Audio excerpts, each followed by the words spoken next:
This time we have 99% agreeing. And with that, Shane, let me pass to you.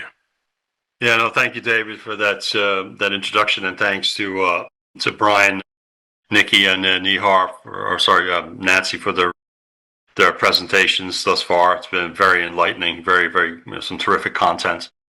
So my topic with respect to leadership is going to be talking about leadership in assurance teams. Certainly drawing a lot on my internal audit experience, but most of my career was either in internal audit or in public accounting. But more recently, I pivoted into risk management, and then I did spend the time in the middle of my career in actually sales and strategy. So, again, I think from a leadership perspective, my comments, while it might be driven from internal audit standpoint, can be applicable to both, leaders in finance or other assurance functions. So I think the challenge about leading in an assurance function is that, a big part of it is how are we actually delivering value to our stakeholders. And to deliver value, for us, it's not just, sort of punching widgets and doing our job. A lot of it is really about the challenge we bring, right? What challenge? I always think about assurance functions sort of having a slightly different view of the world, asking a lot of questions, maybe not knowing all the answers. I think that's a real power of assurance and assurance teams, that you have that open mind. You're looking for potential risks. If you find issues, you're also then looking for potential solutions, the sense of bringing optionality to the table. And equally, I can say, even when I was in internal audit, one of the things that probably helped differentiate me as an internal audit leader was that I often brought, that sense of optionality to the table. I didn't see issues as just being people opportunity to get a bad report and have people sort of, receive a sort of a very poor outcome. Immediately, if you find issues, it's then like pivoting to what's the opportunity here to fix things and do things differently. So I think from that perspective, it can be very, very valuable. I would also say, so that challenge is really important, and so the role of us as being sort of change agents, right? So being that sort of change agent in our organization, not just providing, again, the sort of raw commentary, but really caring, right? It's important as an assurance function, whether that's in finance, risk, or internal audit, that we actually care. We want the business to thrive. We want to be very clear about that. It was one of the things I always did in internal audit before an audit. Say, hope we get a great audit. Hope it goes well. I hope if we find stuff that we actually make your business or your function more resilient. We make your business more profitable, that you get good outcomes. Kind of telling people that you're kind of in their corner up front, it's really, really powerful. And that's where you connect with people. So again, the sense of the relationships is really important, particularly the informal. And so, we'll talk about, in a slide or two, the sort of what and the how. But for me, in assurance, one of the biggest values one of the biggest leadership traits that we can have is to bring the sense of the informal and make the informal activities and connections and relationships support and buttress our actual formal work product and feedbacks, whether that's an audit report, a report to a finance committee, to a risk committee or board, right? So it's all about delivering value, okay? So I came across this quote, I think on the internet a few weeks ago. I just happened to, I think it was on LinkedIn actually, and it made me think, skills make you useful, but behaviors and character make you valuable. And I think there's something in that they're really, it's sort of the behaviors and the character, how you bring your skills to life, how you actually deliver a message, how you transform your organization, how you become trusted and can share bad news in a good way, right? That behavior, those characters, that character makes you very valuable to your organization, right? So I think about the skills, the what, and sometimes like particularly what we're doing. Again, with AI coming into the frame, the what in many roles, not just assurance roles, but in almost every role, the what is becoming more and more outsourced to AI bots. However, the key behaviors, particularly the how we communicate and how we deliver messages and how we behave, that will still largely remain the human element, if you like. So again, I just thought that I just wanted to share that with people. And leadership is as much an art as a science, and I think it's probably more art than science, to be honest. I mean, I think you can look at all the textbooks you want and read all the leadership and articles. It's how you put it into practice in your organization, and how you make an impact is what measures you, to me, as measure you as a leader, right? So again, for insurance functions, leadership is definitely built around trust. And that means being able to share perspective with people. I think sometimes like influence, I often talk about influencing without control, being able to sort of, present could be a fairly, sticky wicket, some sort of not such a great set of outcomes or testing results or observations, and having management trust that you're going to quickly work through the rawness of the observation and get to, well, how can we fix it? What should we do? What options do we have? How can we avoid this in the future? How do we choose the right words to describe it? That's one of the things I often talk to people in internal audit. Sometimes internal auditors, historically might be they tend to be very perfectionist, and they get very stuck on their words, and yet they don't listen sometimes enough. So I think listening is also a very important part of being an effective leader, particularly in an assurance function, right? So again, the how and the why are super, super important and drive your behaviors. And it's also, it's not a one and done situation, right? We're on this sort of, as an assurance leader, it's continuous learning, continuous adaptation, and playing back and cross-checking, right? So it's very, very dynamic, and which is kind of interesting because some people think, oh, when you worked in an internal audit function or risk management or compliance function, people think, oh, that's kind of dull. But actually, I always tell people when I worked in internal audit, and I was the head of internal audit for Swiss Re Americas for quite a long time, and also led big parts of their audit function globally as well. Audit was one of the most interesting places in the organization to work because you could see everything, you got to know everybody, and you could build lots of relationships, right? So, just worth reflecting on.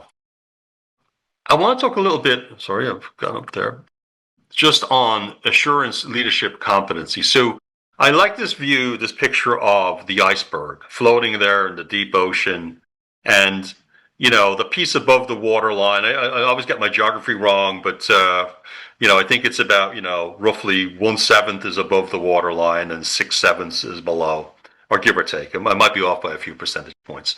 But the way I view this in sort of assurance leadership is that the part above the waterline is the formal part, the what we do, right? The sort of, do you produce audit reports? Do you generate reports and financial statements for your board or your risk committee? What your actual output, your work product. But it's really the piece that's lurking below the water, which is much bigger and, to me, much more important. I view that as being the informal competencies, all those sort of leadership traits, behaviors that really support and extenuate your formal product, right? And again, that's the way I think it's. Sometimes people find this a bit hard to reflect on. They think, oh, I'm just a technical leader. I know my stuff. I know everything about IFRS. I know everything about US GAAP. And, I'm just going to sort of bang through the numbers and produce them.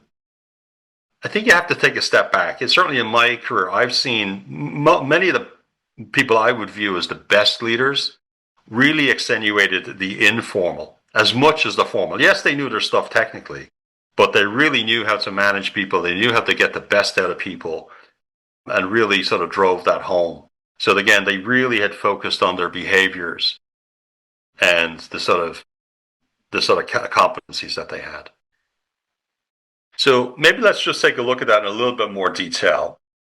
So again, you have the formal assurance and then the sort of competencies beneath. So again, really talking about the sort of formal work product and then all the capabilities. So again, it's all the items in the green, all the circles, like in terms of not just being outside your comfort zone and having self-confidence, but also that sort of empathy and emotional intelligence, that Nancy had touched upon earlier, but also having these things about, having presence when you present. So, if you have an idea, present it well, don't be afraid, have confidence. These are all important aspects of being a leader in insurance.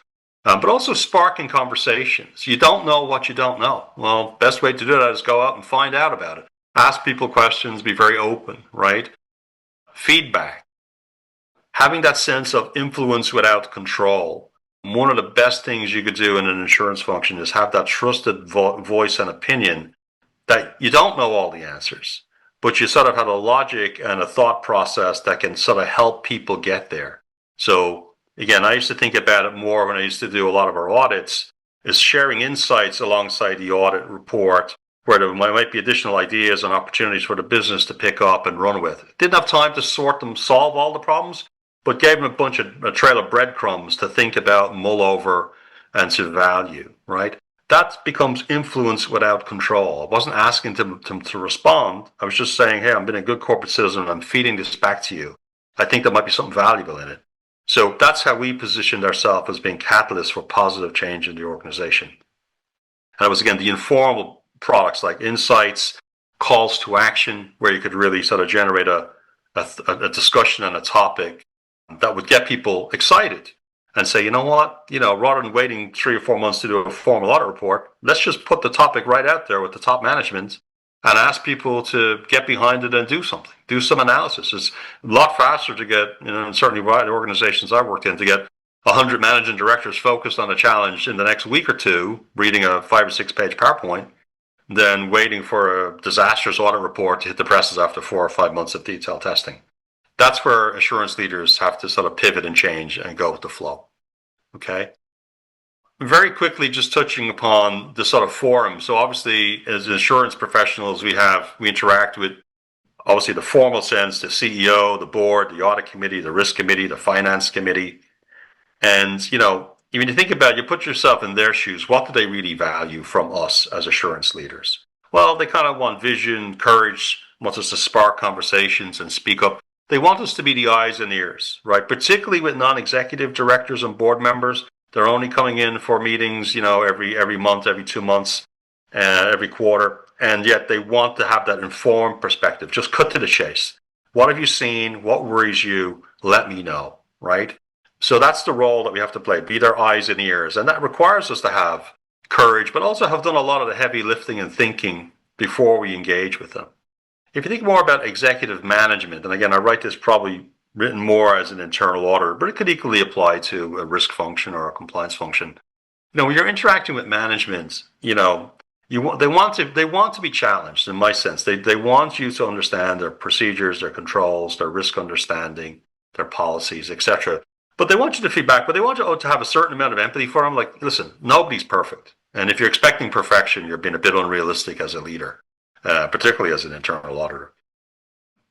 So my sense is from an insurance role, what they're looking for from insurance leaders is to be great sparring partners. And what I mean by that is, if you take the analogy of a professional boxer getting ready for a title fight, they'll spend 6-8 weeks intensive training before that fight to get ready.